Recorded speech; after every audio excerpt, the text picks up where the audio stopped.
Good morning, students. Today we will start with another topic of animal tissue, that is connective tissue. जो connective tissue हैं ये सबसे ज़्यादा abundant के अंदर प्रेजेंट होते हैं. अबंडेंट मीन्स सबसे ज़्यादा अमाउंट में प्रेजेंट हैं. Widely distributed in the body of complex animals, और जितने भी कॉम्प्लेक्स एनिमल्स हैं सभी के अंदर काफ़ी ज़्यादा ये देखने को मिलते हैं. जैसे मसल सेल्स के बीच में प्रेजेंट होते हैं जो उनका ग्रुप बनता है. इसके अलावा नर्वस टिश्यू में जो नर्व्स होती हैं यानी कि न्यूरॉन जो सेल्स हैं उनके बीच में प्रेजेंट होते हैं. तो इस तरीके से काफ़ी ज़्यादा ये अबंडेंट है और वाइडली डिस्ट्रीब्यूटेड है. काफ़ी ज़्यादा ये देखने को मिलते हैं कॉम्प्लेक्स एनिमल्स के अंदर. Named connective tissue because of their special function. इनको कनेक्टिव टिश्यू क्यों बोलते हैं, क्यों इनका ऐसा नाम रखा गया है? That is because of linking and supporting other tissue and organs of the body. ये बॉडी के अलग अलग पार्ट को आपस में कनेक्ट करते हैं, उनको सपोर्ट करते हैं, इसलिए इनको कनेक्टिव टिश्यू बोला जाता है. जैसे ब्लड पूरी बॉडी में फ्लो करता है तो सभी पार्ट्स को आपस में कनेक्ट करने का काम वो करता है. Similarly they range from soft connective tissue to specialised types. ये सॉफ्ट भी हो सकते हैं और स्पेशल टाइप के भी हो सकते हैं, जैसे बोन या कार्टिलेज होते हैं. कनेक्टिव टिश्यू को बेसिकली 3 कैटेगरी में डिवाइड किया गया है. अब ये जो 3 कैटेगरीज हैं ये कौन कौन सी हैं, इनको हमें डिटेल में स्टडी करना है. Now connective tissue consist of 3 parts. These parts are cells, matrix and fibres. ये 3 पार्ट्स मिलके कनेक्टिव टिश्यू को बनाते हैं. Cells of connective tissue are loosely packed. ये काफ़ी लूजली पैक्ड होती है, मीन्स इनके बीच में काफ़ी ज़्यादा स्पेस होता है जहाँ पे मटेरियल या ग्राउंड सब्सटेंस होता है वो भरा होता है. And they are embedded in a intercellular matrix. और सेल्स के बीच में जो मैट्रिक्स है, ग्राउंड सब्सटेंस है, उसके बीच में ये डिस्पर्स होती हैं. बिल्कुल वैसे ही है जैसे हम कोई फूड मटेरियल फॉर एग्जांपल मान लेते खीर बनाते हैं और उसके अंदर किशमिश वगैरह डाल देते हैं. तो जो खीर है वो यहाँ पे मैट्रिक्स हो गया और जो रेजिन्स है, किशमिश है, वो यहाँ पे सेल्स होगी. तो अलग अलग जगह पे प्रेजेंट होती है. मैट्रिक्स जो यहाँ पे है दैट में बी जेली लाइक. वो जेल की तरह हो सकता है, सॉफ्ट हो सकता है, फ्लूइड लिक्विड की तरह फ्लो कर सकता है, डेंस हो सकता है, काफ़ी गहरा हो सकता है, और रिजिड. रिजिड का मतलब एक हार्डनेस वाली प्रॉपर्टी होती है जिसमें काफ़ी स्ट्रेंथफुल ये कंडीशन रिप्रेजेंट कर सकता है matrix. Nature of matrix means matrix soft होगा, जेली लाइक होगा, फ्लूइड होगा, या डेंस होगा, या रिजिड होगा, डिपेंड करता है function of particular connective tissue कि वो जो कनेक्टिव टिश्यू है वो किस वर्क के लिए स्पेशलाइज्ड है. उसी वर्क के अकॉर्डिंग उसको डिज़ाइन किया जाता है. Now the next one is connective tissue के जो टाइप्स हैं उसको हम कैसे रिप्रेजेंट कर सकते हैं. अब जो कनेक्टिव टिश्यू टाइप हैं उसमें connective tissue proper, skeletal tissue और वॉस्कुलर टिश्यू, 3 तरह के टिश्यू में डिफ्रेंशिएट कनेक्टिव टिश्यू को किया जाता है. एरोलर जो कनेक्टिव टिश्यू प्रॉपर है उसके पार्ट हैं areolar connective tissue, adipose connective tissue, tendons and ligaments. ये 4 पार्ट्स होते हैं कनेक्टिव टिश्यू प्रॉपर के. स्केलेटल कनेक्टिव टिश्यू जो कि स्पोर्ट के लिए होता है, इसके एग्जांपल है कार्टिलेज और बोन. ये सभी चीज़ें हम अभी आगे जाके वन बाय वन डिस्कस करेंगे. वॉस्कुलर टिश्यू में फ्लूइड कनेक्टिव टिश्यू यानी कि यहाँ पे जो मैट्रिक्स है वो लिक्विड होता है, और इसके 2 एग्जांपल है ब्लड एंड लिम्फ. यहाँ पे सबसे इम्पोर्टेंट थिंग जो अंडरस्टैंड करने के लिए वो ये है कि जो कनेक्टिव टिश्यू प्रॉपर है और जो स्केलेटल टिश्यू है इनके अंदर मैट्रिक्स के अंदर प्रेजेंट जो सेल्स है वही स्क्रीट करती हैं, जबकि जो वॉस्कुलर टिश्यू है उसमें मैट्रिक्स को सेल्स स्क्रीट नहीं करती है, बल्कि यहाँ पे जो मैट्रिक्स है वो बाहर से ऐड किया जाता है. तो ये बेसिक डिफरेंस है connective tissue proper, skeletal tissue, इन दोनों का वॉस्कुलर टिश्यू से. Now the first one is areolar connective tissue. जो कनेक्टिव टिश्यू प्रॉपर है उसकी हम बात कर रहे हैं. Connective tissue proper occurrence. Areolar connective tissue मिलता कहाँ पे है? ये प्रेजेंट होता है between skin and muscles. Skin के जस्ट नीचे मसल्स प्रेजेंट होती हैं, तो स्किन और मसल्स को सेपरेट करने के लिए ये टिश्यू प्रेजेंट होता है। सेकंड, अराउंड ब्लड वेसल्स, जो हमारी ब्लड वेसल्स है उसके चारों तरफ होता है। नर्व सेल्स हैं उसको भी ये सराउंड करता है। And in the bone marrow, जो लॉन्ग बोन्स होते हैं उनके अंदर कैविटी होती है और उस कैविटी के अंदर भरा होता है एरोलर कनेक्टिव टिश्यू। इसके डायग्राम की बात की जाए तो यहाँ पे अगर डायग्राम को देखें तो डायग्राम में अब कई सारी चीज़ें देखने को मिल रही हैं, जैसे मैक्रोफेज। मैक्रोफेज पार्ट है, ये इरेगुलर सेल है। और ये जो मैक्रोफेज है ये फैगोसाइटोसिस मीन्स सेल डेब्रिस या जो भी पैथोजन आते हैं उसको कंज्यूम कर जाते, खा जाती हैं। मास्ट सेल्स हैं, ये काफ़ी इंपॉर्टेंट ग्रेन्यूल्स रिलीज करते हैं और काफ़ी इंपॉर्टेंट रोल प्ले करते हैं। ये प्लाज्मा सेल है जो एंटीबॉडीज़ बनाती हैं। ये कोलेजन फाइबर्स हैं जो इस टिश्यू में प्रेजेंट है। ये फाइब्रोब्लास्ट सेल है जो ग्रीन कलर की है। तो यहाँ पे जो ये वाला पार्ट आपको देखने को मिल रहा है, ये वाला जो पार्ट है ये है मैट्रिक्स, और इस मैट्रिक्स के अंदर ये सेल्स और ये वाला जो पार्ट है फाइबर्स डिस्ट्रीब्यूटेड होते हैं। तो मैट्रिक्स ग्राउंड सब्सटेंस है और उस ग्राउंड सब्सटेंस के अंदर ये सारे मटेरियल डिस्पर्स्ड होते हैं। So that is about the areolar connective tissue. अब एरोलर कनेक्टिव टिश्यू काम क्या करता है? Function, it फिल्स the space inside the organs. जो भी ऑर्गन्स होते हैं उनके बीच में स्पेस को फिल करने का काम करता है। मीन्स दो ऑर्गन है, उन ऑर्गन के बीच में जो स्पेस होगा वहाँ पे एरोलर कनेक्टिव टिश्यू प्रेजेंट होगा। ये काफ़ी इंपॉर्टेंट क्वेश्चन है। नेक्स्ट, सपोर्ट इंटरनल ऑर्गन, जो बॉडी के अंदर ऑर्गन होते हैं उनको सपोर्ट करता है, उनको इधर उधर नहीं होने देता। Helps in repair of tissue, और जो टिश्यू डैमेज हो जाता है उसको रिपेयर करने में भी एरोलर कनेक्टिव टिश्यू काफ़ी इंपॉर्टेंट रोल प्ले करते हैं। Now the second type of tissue that is the adipose connective tissue. जो एडिपोज कनेक्टिव टिश्यू है वो मिलते कहाँ पे हैं? They are present below the skin, skin के नीचे प्रेजेंट होते हैं जैसे एरोलर कनेक्टिव टिश्यू प्रेजेंट होते हैं। बिटवीन इंटरनल ऑर्गन्स, वहाँ पे भी ये प्रेजेंट होते हैं। And cells of this are filled with fat globules, और इसकी जो सेल्स हैं वो फैट से भरी होती हैं। कोई भी कनेक्टिव टिश्यू उसमें बेसिक जो मटेरियल होता है वो होता है मैट्रिक्स, उसके बाद उसके फाइबर्स होते हैं और सेल होती है। टाइप ऑफ टिश्यू के अकॉर्डिंग जो सेल्स और फाइबर्स हैं उनका अमाउंट और उनकी अरेंजमेंट बदलती रहती है। अब अगर हम पिछले वाले केस में देखें, एरोलर कनेक्टिव टिश्यू में देखें, तो एरोलर कनेक्टिव टिश्यू में यहाँ पे जो फैट सेल्स हैं वो ना के बराबर हैं। कोई फैट सेल्स यहाँ पे दिख नहीं रही, हालांकि फैट सेल होती हैं, बाकी सेल्स हमें मेनली रिप्रेजेंट हो रही हैं। लेकिन अगर हम यहाँ पे एडिपोज टिश्यू की बात करें तो एडिपोज टिश्यू के अंदर हमें यहाँ पे बहुत बड़ी बड़ी सेल्स देखने को मिल रही हैं। सारी की सारी सेल फैट सेल्स होती हैं। यहाँ पे जैसे मास सेल, प्लाज्मा सेल वो हमें देखने को नहीं मिल रही है, फाइबर्स प्रेजेंट हैं। तो यहाँ पे जो टिश्यू इसको एडिपोज इसलिए बोल रहे हैं क्योंकि यहाँ पे फैट सेल का नंबर बढ़ गया है। तो फैट सेल्स का नंबर बढ़ने की वजह से इसको एडिपोज कनेक्टिव टिश्यू बोलते हैं। जो फैट स्टोरिंग सेल्स होते हैं उनको बोला जाता है एडिपोसाइट। तो एडिपोसाइट यहाँ पे काफ़ी प्रेजेंट होते हैं। इन सेल्स में यहाँ पे अगर आप ध्यान से देखें, ये वाला पार्ट, ये वाला जो पार्ट है, इस वाले पार्ट में ये वाला जो पार्ट आपको देखने को मिल रहा है, यहाँ पे न्यूक्लियस प्रेजेंट होता है। ये वाला जो पार्ट है ये न्यूक्लियस है। बाकी जो ये वाला पार्ट है बीच का, ये सारा स्पेस है जहाँ पे फैट भरा होता है। तो इनके अंदर लिटिल बिट साइटोप्लाज्म होता है, न्यूक्लियस एक साइड में प्रेजेंट होता है।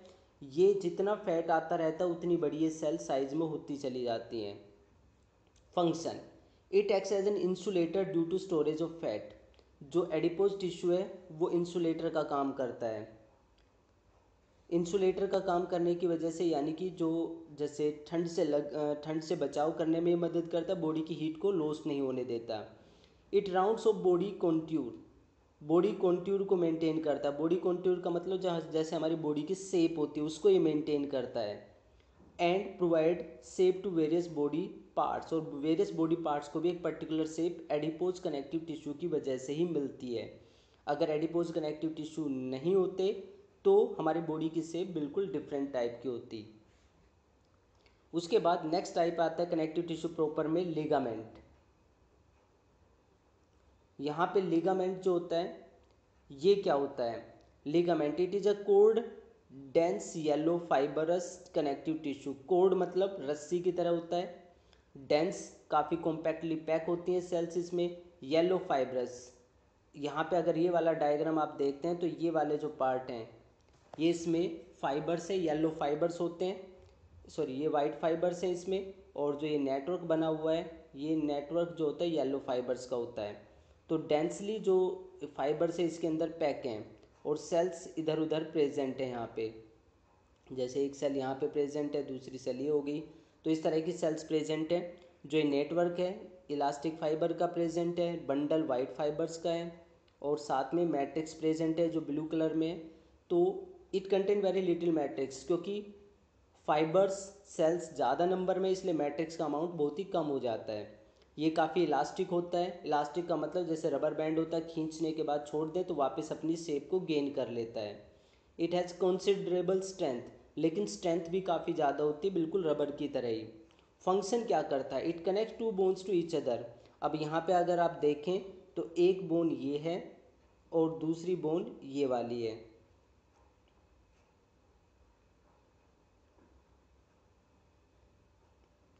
एक बोन ये है और दूसरी बोन ये वाली है। इनको बीच में ये वाला जो पार्ट कनेक्ट कर रहा है ये होता है लिगामेंट। तो लिगामेंट एक बोन को दूसरी बोन से कनेक्ट करने का काम करता है। नेक्स्ट जो टाइप आता है वो है टेंडन्स।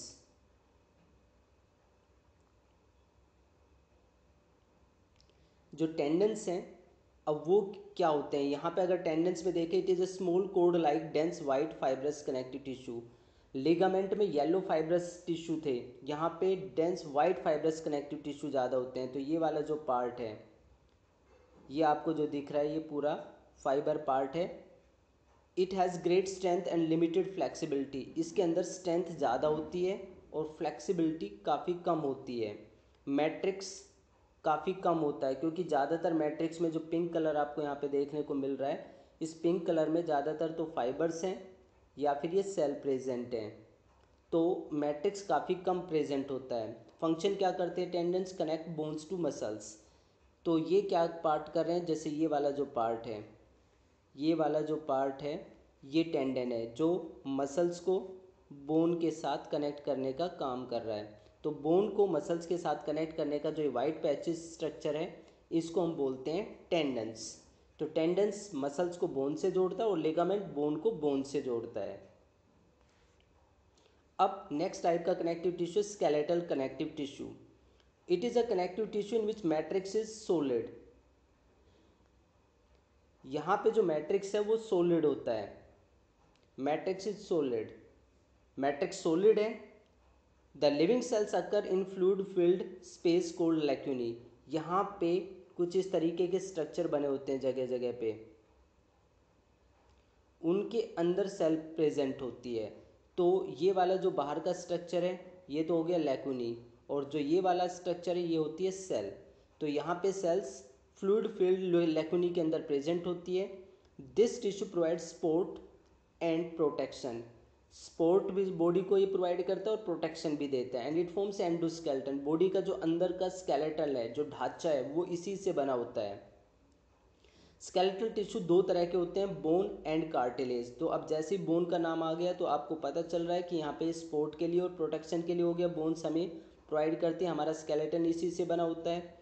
इसी तरीके से बोन के अंदर सेल्स जो फ्लूइड फिल्ड स्पेस के अंदर भरी होती है तभी बोन्स ग्रो कर पाती हैं। अगर ऐसा नहीं होता तो बोन्स ग्रो नहीं कर पाती। बोन्स बोन्स की बात की जाए तो जो बोन है it is a strong and non flexible tissue. Bone को आप बैंड नहीं कर सकते हैं। क्यों नहीं कर सकते हैं? क्योंकि इसका जो मैट्रिक्स है वो सॉलिड होता है, रिजिड होता है, मीन्स टूट सकता है लेकिन बैंड नहीं हो सकता। स्ट्रॉन्ग होता है एंड नॉन फ्लेक्सिबल, कोई फ्लेक्सिबिलिटी उसमें नहीं होती। Matrix is composed of calcium and phosphorus compound. आपको पता है कि कैल्शियम और फॉस्फोरस के लिए बोला जाता है कि जो मिल्क है उसका यूज़ करना चाहिए, यानी कि हमें मिल्क काफ़ी ज़्यादा पीना चाहिए, ऐसी चीज़ें खानी चाहिए जिसमें कैल्शियम और फॉस्फोरस कंपाउंड ज़्यादा होते हैं। तो बोन में कैल्शियम और फॉस्फोरस का अमाउंट ज़्यादा होता है, इसी वजह से वो स्ट्रॉन्ग हो पाती हैं। बोन सेल्स जो होती हैं उनको बोला जाता है ओस्टियोसाइट्स, जो ये लिखा हुआ है osteocyte, are embedded in hard matrix. ये हार्ड मैट्रिक्स के अंदर एम्बेडेड होती हैं। हार्ड मैट्रिक्स का मतलब है जैसे कोई आप सब्सटेंस तैयार करें, मान लेते हैं जैसे खाने की कोई चीज़ बनाई है, सपोज करिए कि आपने कोई ये कह सकते हैं कि जैसे कोई स्वीट है और काफ़ी थिक या सॉलिड उसको बना दे और उसके ऊपर से उसके अंदर कोई ड्राई फ्रूट एम्बेडेड कर दिए, घुसा दिए हैं, तो उसको हम बोल सकते हैं कि इसमें मैट्रिक्स हार्ड होता है और ओस्टियोसाइट्स उसके अंदर एम्बेडेड होती हैं। Matrix as well as bone cells occur in connective tissue rings. यहाँ पे अगर आप इस वाले पार्ट को देखें, यहाँ पे ये बोन पार्ट है।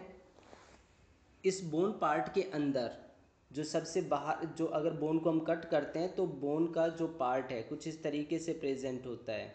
ये बोन का पार्ट हो गया, बाहर की कवरिंग होगी, ये अंदर कैविटी प्रेजेंट होती है। इस बीच के वाला जो स्पेस होता है, इस स्पेस में जो सेल्स हैं वो इस तरीके से रिंग की फॉर्म में प्रेजेंट होती है। जो ये वाला पार्ट है, ये जो रेड पार्ट है आपको देखने को मिल रहा है, ये वाला जो पार्ट है, ये रेड पार्ट सेल्स के लोकेशन यानी बोन सेल को रिप्रेजेंट करता है। और ये जो बोन सेल्स और मैट्रिक्स है ये अपने आप को, जैसे ये वाला जो पार्ट है इसको मैं आपको रिप्रेजेंट कर देता हूँ किस तरीके से प्रेजेंट होगा। ये वाला पार्ट इस तरीके से प्रेजेंट होता है। तो ये कंसेंट्रिक रिंग्स बना देते हैं जिनको बोलते हैं लैमेली। जो लैमेली वर्ड यूज़ किया गया वो इसी तरह की कंसेंट्रिक रिंग्स प्रेजेंट होती हैं अराउंड न्यूट्रिएंट फील्ड हैवर्सन कैनाल। और इन जो ये आपने ये जो स्ट्रक्चर देखे हैं, जैसे ये वाला जो स्ट्रक्चर बना है, इस स्ट्रक्चर के बीच में जो स्पेस होता है, ये जो बीच का स्पेस है ये कैविटी होती है जिसको बोलते हैं हैवर्सन कैनाल। इस हैवर्सन कैनाल के अंदर भरा होता है नर्व्स होती हैं, ब्लड सप्लाई होती है। तो ये जब डायग्राम आप इसको एक लार्ज पॉइंट में देखेंगे तो आप इसका स्क्रीनशॉट लेके और इस वाले डायग्राम को बड़ा करके देखेंगे तो आपको समझ आ जाएगा कि जैसे एक बोन होती है, इस बोन को कट करते हैं तो कट करने के बाद हमें इस तरह की अपीयरेंस देखने को मिलती है। अब जो बोन्स है, Haversian canals contain blood vessels and nerve fibres. जो हैवर्सियन कैनाल है उसके अंदर ब्लड वेसल्स होती हैं और नर्व फाइबर्स प्रेजेंट होते हैं। तो हैवर्सियन कैनाल के अंदर ब्लड वेसल्स हैं और नर्व फाइबर्स हैं। इसके बाद canaliculi are microscopic canals between the lacunae of ossified bone. जैसे एक अगर आप ये देखें, ये बाहर का जो स्पेस है ये वाला जो ग्रे कलर में है, इस ग्रे कलर को बोलते हैं लैकुना। और जो ये अंदर वाला पार्ट है ये है एक सेल जिसको हम बोन सेल बोलते हैं।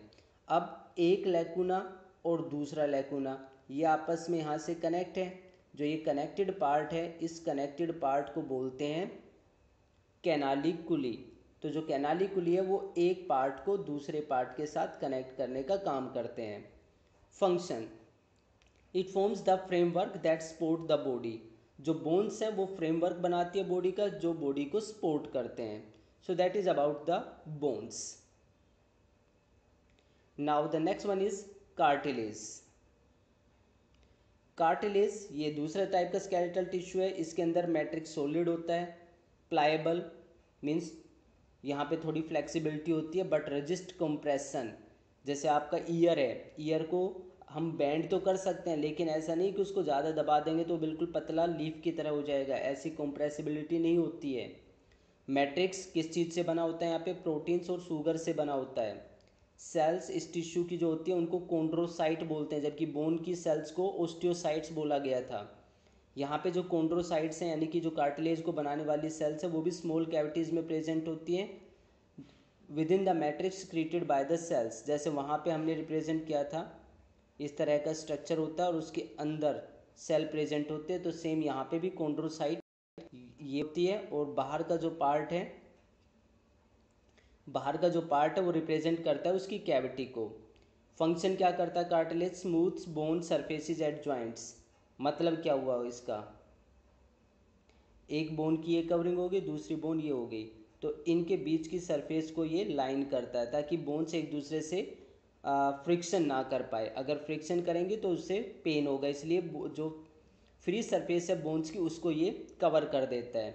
Also present in the nose, आपके नोज़ की जो टिप पार्ट है, नोज़ का जो पार्ट है, ईयर है, ट्रैक या हमारे गले का पाइप है, या लैरिंग्स है, जिस जो साउंड बॉक्स है, उन सभी के अंदर कार्टिलेज प्रेजेंट होता है।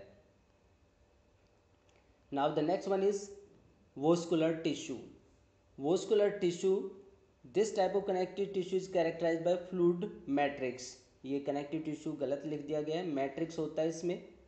जो मैट्रिक्स है वो यहाँ पे फ्लूइड होता है यानी कि लिक्विड होता है। Matrix is not secreted by cells of this tissue. Vascular tissue में जो मैट्रिक्स होता है वो सेल स्क्रीट नहीं करती है। इसके एग्जाम्पल है ब्लड और लिम्फ। ब्लड की बात करें, it has a fluid matrix cold plasma. जो फ्लूइड मैट्रिक्स है उसको प्लाज्मा बोला जाता है। और प्लाज्मा के अंदर सस्पेंडेड होते हैं यानी कि तैरते रहते कुछ एलिमेंट जिनको बोला जाता है फोम्ड एलिमेंट। यानी कि जो ब्लड है उसके दो पार्ट हैं, एक प्लाज्मा पार्ट है और दूसरा फोम्ड एलिमेंट्स हैं। ये दो पार्ट होते हैं जो ब्लड को कॉन्स्टिट्यूट करते हैं। फोम्ड एलिमेंट्स की बात की जाए तो फोम्ड एलिमेंट्स में जो ब्लड है, it includes blood cells, red blood cells जिनको एराइथ्रोसाइट्स बोलते हैं, वाइट ब्लड सेल्स जिनको ल्यूकोसाइट्स बोलते हैं, प्लेटलेट्स जिनको थ्रोम्बोसाइट्स बोलते हैं। तो ये सारे स्ट्रक्चर प्रेजेंट होते हैं हमारे फोम्ड एलिमेंट्स के अंदर इंक्लूड होते हैं। प्लाज्मा की बात की जाए तो जो प्लाज्मा है, प्लाज्मा के अंदर वाटर कंटेंट काफ़ी ज़्यादा होता है, इसके अंदर न्यूट्रिएंट्स सारे प्रेजेंट होते हैं, वेस्ट मटेरियल भी प्रेजेंट होता है, गैसेस का ट्रांसपोर्ट भी प्लाज्मा के थ्रू होता है। इसमें प्रोटीन्स में एंटीबॉडीज़ भी प्लाज्मा के अंदर ही प्रेजेंट होती है। तो बहुत सारे जो न्यूट्रिएंट्स हैं वो प्लाज्मा के अंदर ही प्रेजेंट होते हैं। Now the RBCs, that is the red blood cells. Red blood cells की बात करें तो सबसे अबंडेंट टाइप की ब्लड सेल्स होते हैं ये 4.5 मिलियन से लेके 5.5 मिलियन पर मिलीमीटर क्यूब ऑफ ब्लड होती है। यानी कि एक छोटी सी ड्रॉपलेट के अंदर 45 से लेके 55 लाख तक ये सेल प्रेजेंट होती हैं, इसलिए सबसे ज़्यादा पाए जाने वाली ये सेल हैं। ये स्मॉलेस्ट सेल्स होती है बॉडी की, सबसे छोटी सेल RBCG होती हैं। 7 माइक्रोन इसका जो साइज़ है वो होता है, 7 माइक्रोन इसका साइज होता है। दे लैक न्यूक्लियस, जब ये RBCs मैच्योर होते हैं तो इनके अंदर न्यूक्लियस ख़त्म हो जाता है, लेकिन इनके अंदर हीमोग्लोबिन प्रेजेंट होता है। और हीमोग्लोबिन क्या काम करता है, that is help in transport of oxygen and carbon dioxide. Oxygen को बॉडी की सेल्स तक पहुंचाना और कार्बन डाइऑक्साइड को लेके वापस लंग्स तक सप्लाई करना। So that is about the RBCs। Now the white blood sales. White blood sales, जो वाइट ब्लड सेल्स हैं ये सेकंड टाइप की सेल है। यहाँ पे वाइट ब्लड सेल्स क्यों होती हैं, क्योंकि ये कलरलेस होती हैं, इनके अंदर कोई पिगमेंट नहीं होता, लेकिन इनके अंदर न्यूक्लियस प्रेजेंट होता है। RBCs की तरह न्यूक्लियस एब्सेंट नहीं है, यहाँ पे न्यूक्लियस प्रेजेंट है। और सबसे इम्पोर्टेंट पॉइंट यहाँ पे ये हो जाता है कि ये शेप चेंज कर सकते हैं। जैसे अमीबा की इरेगुलर शेप होती है, ऐसे इनकी भी इरेगुलर शेप होती है। नंबर RBCs के कंपैरिजन में इनका नंबर काफ़ी कम होता है। ये 6000 से 8000 पर मिलीमीटर क्यूब ऑफ ब्लड होती है, जबकि वहाँ पे 4.5 से लेके 5.5 मिलियन 45 लाख से 55 लाख तक सेल्स प्रेजेंट होती है पर मिलीमीटर क्यूब ऑफ ब्लड के अंदर। ये they are of two types, दो तरह की होती है white blood cells, granulocytes and agranulocytes. अब यहाँ पे ये जो डिस्क्रिप्शन में दे रहा हूँ ये इसलिए दे रहा हूँ क्योंकि आपके NCERT में डायग्राम के अंदर ये चीज़ें मेंशन की गई है, इसलिए इनको जानना और इनके रिगार्ड में आपका पता होना ज़रूरी है। ल्यूकोसाइट का अगर हम डिस्ट्रीब्यूशन देखें तो किस तरीके से होता है, ल्यूकोसाइट को दो कैटेगरी में डिवाइड किया जाता है, एक तो ग्रेनुलोसाइट, दूसरा अग्रेनुलोसाइट। ग्रेनुलोसाइट का मतलब होता है ग्रेन्यूल्स, इनके अंदर छोटे छोटे दाने होते हैं साइटोप्लाज्म के अंदर, जिसकी वजह से इनको ग्रेनुलोसाइट्स बोलते हैं। इसके एग्जाम्पल है ओसिनोफिल्स, बेसोफिल्स एंड न्यूट्रोफिल्स। अग्रेनुलोसाइट की बात की जाए तो यहाँ पे लिम्फोसाइट आती हैं और दूसरी टाइप की सेल आती है मोनोसाइट्स। लिम्फोसाइट के दो टाइप हैं, B लिम्फोसाइट्स और T लिम्फोसाइट्स।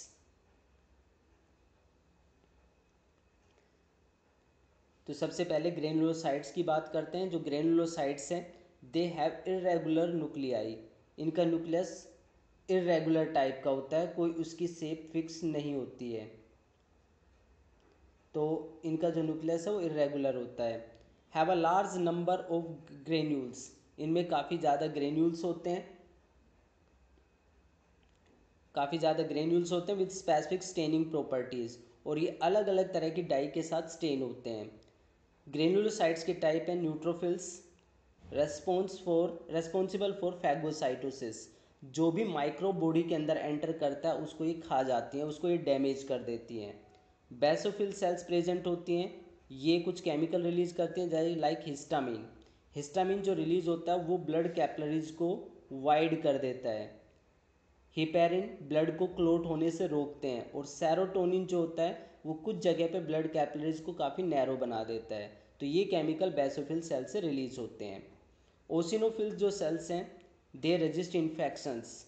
जब इन्फेक्शंस होता है तो इन्फेक्शन को रेजिस्ट करने का काम होता है ओसिनोफिल सेल्स का, तो ये इन्फेक्शन से फाइट करने में हेल्प करती हैं। Now the next one is agranulocyte. जैसे कि नेम इंडिकेट कर रहा है कि इनके अंदर कोई ग्रेन्यूल साइटोप्लाज्म में नहीं होते बड़े साइज के। They do not have large size cytoplasmic granule. छोटे छोटे ग्रेन्यूल्स हो सकते हैं लेकिन बड़े साइज के ग्रेन्यूल यहाँ पे नहीं होते हैं। टाइप्स की बात करें अग्रेनुलोसाइट में तो सबसे पहले आती है इसमें मोनोसाइट्स। मोनोसाइट्स को ब्लड के अंदर मोनोसाइट बोला जाता है, और जब यही सेल टिश्यू के अंदर आ जाते हैं तो इनको मैक्रोफेजिस बोलते हैं। ये हेल्प करते हैं फैगोसाइटोसिस में। मीन्स जो भी टिश्यू डैमेज हो जाता है या जो भी माइक्रोब्स एंटर करते हैं उसको ये डिकम्पोज कर देते हैं, ब्रेक डाउन कर जाते हैं, कंज्यूम कर लेते हैं। लिम्फोसाइट्स ये बॉडी को डिफेंड करती है अगेंस्ट पैथोजेंस।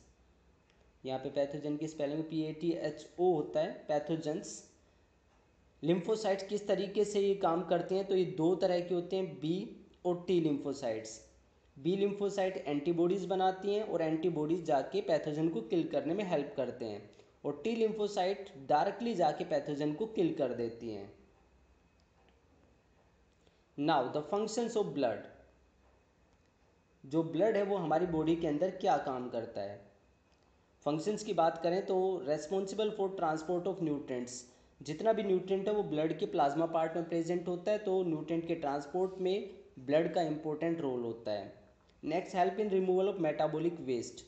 जो भी बॉडी के अंदर मेटाबॉलिक वेस्ट होता है जैसे यूरिया हो गया या कोई दूसरा प्रोडक्ट हो गया, उसको ये किडनी के पास डिलीवर कर देता है जिससे उसको रिमूव किया जा सकता है। Maintain body temperature. हमारे बॉडी टेम्परेचर को मेंटेन करने का काम भी ब्लड ही करता है। जैसे विंटर सीजन में जो हमारा पार्ट बॉडी पार्ट कूल होने लगता है, अगर हम उसको रब कर लेते हैं तो टेम्परेचर बढ़ जाता है क्योंकि ब्लड सप्लाई बढ़ जाती है।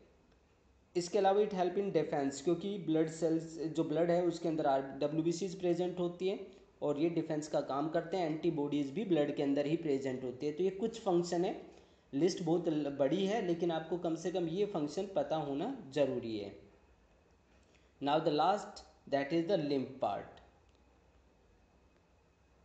अब जो लिम्फ पार्ट है ये कलरलेस ब्लड होता है या कलरलेस फ्लूइड होता है बॉडी का, इट इज़ कलरलेस, और light yellow fluid connective tissue.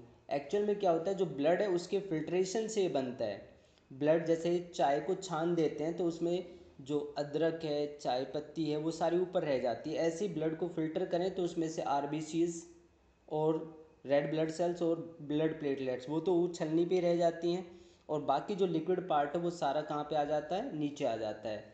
तो इसमें लिम्फ में बड़ी प्रोटीन्स नहीं आती, और बड़ी प्रोटीन्स के अलावा जो RBCs और प्लेटलेट्स है वो भी नहीं आती है। बाकी सारा जो मटेरियल है ब्लड का एज इट इज़ लिम्फ के अंदर आ जाता है, और लार्ज नंबर में WBCs भी आ जाती हैं क्योंकि WBCs अमीबा की तरह होती हैं, तो जो ब्लड वेसल्स की वॉल होती है उसमें से आसानी से वो निकल जाती हैं। लिम्फ फंक्शन क्या करता है, लिम्फ के फंक्शन में मेंटेन ब्लड वॉल्यूम, ब्लड के वॉल्यूम को मेंटेन करना, help in fat absorption, intestine में जो फैट का डाइजेशन होता है उसको अब्जॉर्व करने के लिए लिम्फ की ज़रूरत पड़ती है। एंड डिफेंस, क्योंकि इसके अंदर WBCs प्रेजेंट होती है इसलिए डिफेंस करने में भी हेल्प करती है। So that is all about the connective tissue.